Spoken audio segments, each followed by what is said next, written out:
बहुत बधाई हो राज भाई। आज आपके राज स्टूडियो का उद्घाटन हुआ है। गेस्ट में हमारे रत्नाकर जी हैं, अयाज भाई हैं, उमेश जी हैं। सर क्या कहना चाहेंगे आज?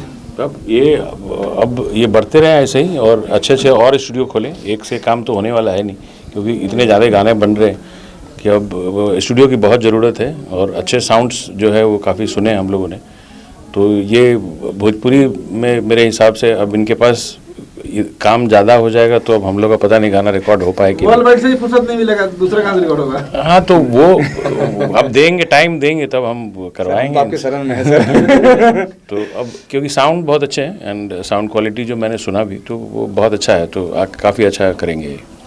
जिस तरह देखा जाए मुंबई में बहुत सारे स्टूडियो खुल रहे हैं, हाँ। क्या कुछ नया दौर में कुछ नई चीज़ आने वाली हैं, कुछ बता सकते हैं? देखो, बॉम्बे में जितने स्टूडियो हैं ना, सब दोस्ती यारी में चलते हैं। अगर जिसके साथ आपके रिलेशंस अच्छे हैं, अच्छे साउंड से, अच्छे काम है, वहाँ चलेगा। स्टूडियो खोलने से नहीं होगा, बट जितने लोग हैं काम करने वाले कंपनी, अभी ये सबको जानते हैं, ऐसा नहीं कि किसी को नहीं जानते। एंड साउंड की नॉलेज है लोगों को जो काम कर रहे हैं, तो साउंड का आउटपुट अच्छा आएगा। दोस्ती यारी में ही काम होता है और कुछ नहीं होता है। पटना, लखनऊ, गोरखपुर, भदोही, आजमगढ़, मतलब तमाम जिले जो भोजपुरी के हैं, पूर्वांचल के लगभग सभी जिलों में कम से कम 50 स्टूडियो खुल चुके हैं। लगभग पर डे कितने गाने लगभग आपके अनुमान शूट होता होगा? अब हमको तो हमारा पता है, बट अब लगभग जो है 1000 से ऊपर गाने बन रहे महीने के। तो अब उसके लिए कैपेसिटी और स्टूडियो और भी प्लान है इनके खोलें। अभी एक तो बॉम्बे में खोलेंगे, पटना खोलें, है ना। तो एक सराउंडिंग खुलता जाएगा तो लोगों के लिए फ़ायदा है।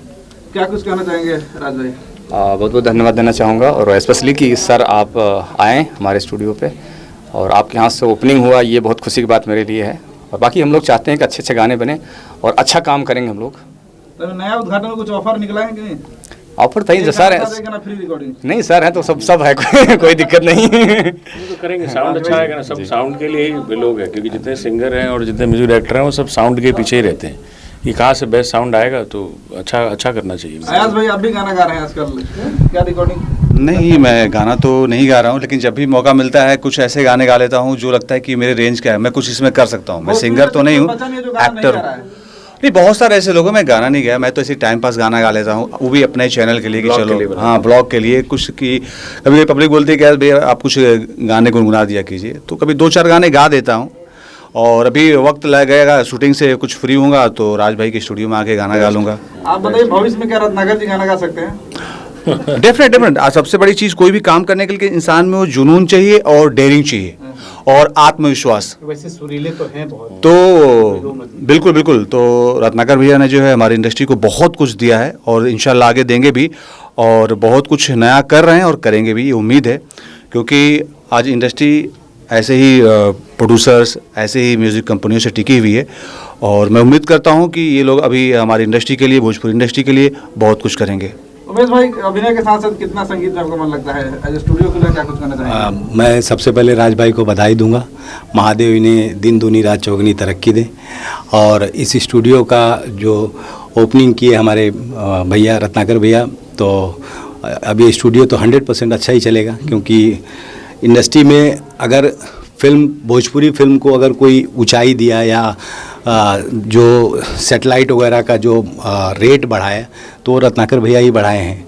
तो मैं तहे दिल से इनको बधाई देता हूँ कि ये दिन दूनी रात चौगनी तरक्की करे और ढेर सारी स्टूडियो खोले। आपने म्यूजिक इंडस्ट्री की शुरुआत करी, म्यूजिक स्टूडियो शुरुआत किया और वहाँ के राजा को सीधे बुला लिया, तो पहले ही आपने पत्ता अपना साफ कर लिया। अब कोनो चिंता नहीं है, इन्हीं से उद्घाटन कराएंगे तो इनका अब ये हो जाएगा, दबाव बन जाएगा, ये आगे बढ़ाएंगे। नहीं, ऐसा नहीं रहा है सर। मेरे सर को मैं बहुत मानता हूँ और बहुत रिस्पेक्ट भी करता हूँ, और सर बहुत सपोर्ट करते हैं। और हालांकि सर की कंपनी मैंने ऑलरेडी बहुत सारे गाने गाए हुए हैं और मेरी बहुत सारी फिल्मों भी है। अच्छी चीज़ ये है कि जब भी सर से मिलता हूँ, सर हमेशा एक अच्छी चीज़ को सपोर्ट करते हैं और गाइडेंस करते हैं कि आप इस चीज़ को ऐसे करो, ऐसे करो। हालांकि ये मेरा बहुत पहले से सपना था कि स्टूडियो अच्छा बनाऊँ और अच्छा कुछ गाना बनाया जाए। राज भाई को और हम लोग को, सब लोगों को जी, हमारे घर से बहुत नज़दीक है। सो कर उठो सीधा स्टूडियो में, यहीं खा पी कर सो जाओ, फिर यहाँ से घर, तो कहीं जाने की ज़रूरत नहीं है, बस यहीं पर काम चालू हो जाएगा। और जब रत्नाकर भैया साथ में तो कोई टेंशन नहीं है, पूरा कंपनी, स्टूडियो, सब कुछ अपने साथ है। अमन सुलग जी क्या कहना चाहेंगे? तमाम जो आगंतुक आए हैं इस स्टूडियो के इनॉग्रेशन में, आदरणीय रत्नाकर भैया और राज यादव जी के को बहुत बहुत शुभकामना देता हूँ। अच्छा स्टूडियो है, रत्नाकर भैया बड़े अच्छे से मुआयना कर रहे थे इंस्ट्रूमेंट का, स्पीकर का, और बहुत अच्छा एकॉस्टिक स्टूडियो बना है। बस ज़रूरत है कि इसको एक ऐसे रेट में रखा जाए, रीजनेबल रेट में रखा जाए, जो हर कोई इस पे काम कर सके। ये बहुत मूलभूत ये बात है कि एक बजट में आना चाहिए कोई भी चीज़। अच्छी क्वालिटी है, ये इसका स्वागत है और मेरी बहुत बहुत शुभकामनाएं कि ये स्टूडियो खूब चले, और जितने सब लोग आए हैं सबको मेरा ये नमस्कार है। अब भोजपुरी इंडस्ट्री में आए दिन देखा जाए, लॉकडाउन के बाद से पर महीना 50 फिल्मों की शूटिंग स्टार्ट हुई थी। अब वो सारी फिल्में कंप्लीट हो चुकी है, उससे कोई वायर नहीं है छोटी फिल्मों का। इस पे क्या कुछ कहना चाहेंगे? बहुत बड़े सेटेलाइट है और वीडियो को देखो, मैं महीने में करीबन 15-20 पिक्चर तो खरीद लेता हूँ लगभग।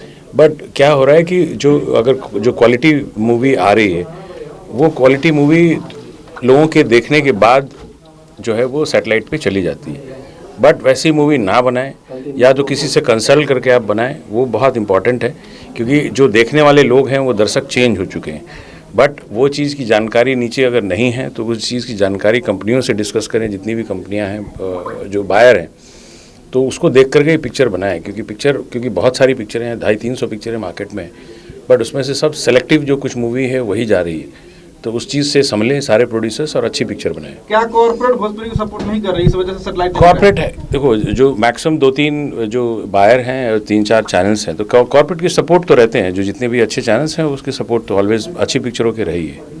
भोजपुरी सिनेमा देखा जाए तो 3-4 हीरो को छोड़ दे, नीचे जितने हीरो को भी देखा जाए, सिनेमा अधिक मात्रा में कम से कम 10 से 15 पिक्चरें हैं लाइन में जो बिक नहीं रही है। और अच्छी अच्छी फिल्में हैं, जैसा कि आप बता रहे हैं कि किसी का ग्रेड अच्छा नहीं है, किसी का खराब है, किसी का, लेकिन अच्छी अच्छी फिल्म मैं देख रहा हूँ मार्केट में चल रही है, वो नहीं बिक पा रही है। हाँ, लेकिन अच्छी पिक्चर खोजने का जो एक तरीका है, ये जो, तो वो कोई ज़रूरी नहीं है कि उसमें स्टार हो। हमारे पास मैक्सिमम पिक्चर हमने जो खरीदी है उसमें स्टार नहीं है, तो वो पिक्चरें अच्छी चली है, वो चीज़ें जो है वो सैटेलाइट पे जाती है।